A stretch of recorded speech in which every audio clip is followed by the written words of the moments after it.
തിരുവനന്തപുരത്തെ IB ഉദ്യോഗസ്ഥ മേഘയുടെ മരണത്തിൽ കുറ്റാരോപിതനായ സുഗാന്ത് കഴിഞ്ഞ കുറച്ചു ദിവസങ്ങളായി ഒളിവിലാണ്. പോലീസ് വീട്ടിലെത്തിയെങ്കിലും പൂട്ടിയിട്ട നിലയിലായിരുന്നു വീട്. പട്ടാമ്പി റോഡിൽ ശുഗപുരം പെട്രോൾ പമ്പിന് എതിർവശത്തുള്ള വീടും പൂട്ടി കുടുംബം അപ്രത്യക്ഷരായി. വീട്ടുകാരെല്ലാം രക്ഷപ്പെട്ടതോടെ വെള്ളവും ഭക്ഷണവും കിട്ടാതെ പട്ടിണിയിലായത് പശുക്കളും നായയും അടങ്ങിയ വളർത്തുമൃഗങ്ങളാണ്. 6 പശുക്കൾ, 3 പശുക്കിടാങ്ങൾ, 1 നായ, കോഴികൾ എന്നിവയാണ് സുഗാന്തിന്റെ വീട്ടിലുള്ളത്. വെള്ളം പോലും കിട്ടാതെ ദുരിതത്തിലായ മൃഗങ്ങളുടെ കരച്ചിൽ കേട്ട് അയൽവാസികൾ പഞ്ചായത്ത് അധികൃതരെ വിവരമറിയിച്ചു. മൃഗങ്ങളുടെ സംരക്ഷണത്തിനായി രംഗത്തെത്തിയത് പഞ്ചായത്താണ്. ഗേറ്റ് ഉൾപ്പെടെ പൂട്ടിക്കിടക്കുകയായിരുന്നതിനാൽ നേർവഴി വീട്ടിലേക്ക് കടക്കാനായില്ല. പിന്നീട് പറമ്പിന്റെ പിന്നിൽ കൂടി അകത്തു കടന്നാണ് ഇവയ്ക്ക് ഭക്ഷണവും വെള്ളവും എത്തിച്ചു നൽകിയത്. വൈദ്യുതി ബിൽ അടയ്ക്കാത്തതിനാൽ ഇവരുടെ വീട്ടിലേക്കുള്ള വൈദ്യുതി കണക്ഷനും അധികൃതർ കഴിഞ്ഞ ദിവസം വിച്ഛേദിച്ചിരുന്നു.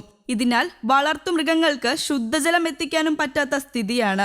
അതേസമയം സുഗാന്ത് രാജ്യം വിട്ടു പോകാതിരിക്കാൻ ലുക്കൌട്ട് നോട്ടീസ് പോലീസ് പുറപ്പെടുവിച്ചിരുന്നു. സുഗാന്തിന്റെ പ്രേരണയാണ് മരണകാരണമെന്നാണ് പോലീസ് നിഗമനം. തെളിവുകൾ ശേഖരിച്ചു വരികയാണ്. കുടുംബം ഹാജരാക്കിയ തെളിവുകളുടെ ആധികാരികത ഉറപ്പാക്കാൻ പോലീസ് അന്വേഷണം നടത്തുന്നുണ്ട്. അതേസമയം സുഗാന്തിനെ പിടികൂടാൻ പോലീസ് കൊച്ചിയിലും മലപ്പുറത്തും തിരച്ചിൽ നടത്തിയെങ്കിലും കണ്ടെത്താനായില്ല. കേരളത്തിന് പുറത്തേക്കും അന്വേഷണം വ്യാപിക്കുമെന്ന് പോലീസ് അറിയിച്ചു. ബന്ധുക്കളുടെയും സുഹൃത്തുക്കളുടെയും വീടുകൾ കേന്ദ്രീകരിച്ച് അന്വേഷണം നടത്തുന്നുണ്ട്. യുവതിയുടെയും സുഗാന്തിന്റെയും സാമ്പത്തിക ഇടപാടുകൾ പരിശോധിച്ചു വരികയാണ്. യുവതിയുടെ വീട്ടുകാരെ കുറ്റപ്പെടുത്തി സുഗാന്ത് മുൻകൂർ ജാമ്യ ഹർജി സമർപ്പിച്ചിരുന്നു. യുവതിയുടെ മരണത്തിന് ശേഷം ഒളിവിൽ പോയ മലപ്പുറം എടപ്പാൾ സ്വദേശി സുഗാന്ത് സുരേഷാണ് മുൻകൂർ ജാമ്യത്തിനായി ഹൈക്കോടതിയെ സമീപിച്ചത്. IB ഉദ്യോഗസ്ഥയായ 23-കാരിയുടെ മരണത്തിൽ തനിക്ക് യാതൊരു പങ്കുമില്ലെന്ന് സുഗാന്ത് ഹർജിയിൽ പറയുന്നു. കേസിൽ താൻ നിരപരാധിയാണെന്നും IB ഓഫീസറുടെ മരണത്തിൽ പങ്കില്ലെന്നുമാണ് സുഗാന്ത് സുരേഷിന്റെ വാദം. ഒരു ഘട്ടത്തിലും മരിച്ച IB ഉദ്യോഗസ്ഥയോട് മോശമായി പെരുമാറിയിട്ടില്ല.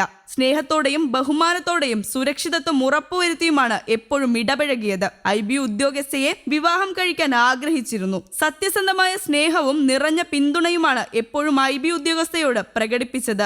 IB ഉദ്യോഗസ്ഥയുടെ വ്യക്തിപരമായ ഇഷ്ടാനിഷ്ടങ്ങളെയും തീരുമാനത്തെയും എപ്പോഴും അംഗീകരിച്ചിരുന്നു. IB ഉദ്യോഗസ്ഥയുടെ മരണം ഏറ്റവും അധികം ബാധിക്കപ്പെട്ട ഒരാളാണ് താൻ. സ്നേഹം നിറഞ്ഞ പങ്കാളിയെ മാത്രമല്ല, അത്രമേൽ ഇഷ്ടപ്പെട്ട ഒരാളെയാണ് നഷ്ടപ്പെട്ടത്. IB ഉദ്യോഗസ്ഥയുടെ മരണത്തിൽ താൻ നിരപരാധിയാണ്. കുറ്റകൃത്യവുമായി ഒരു ബന്ധവുമില്ല.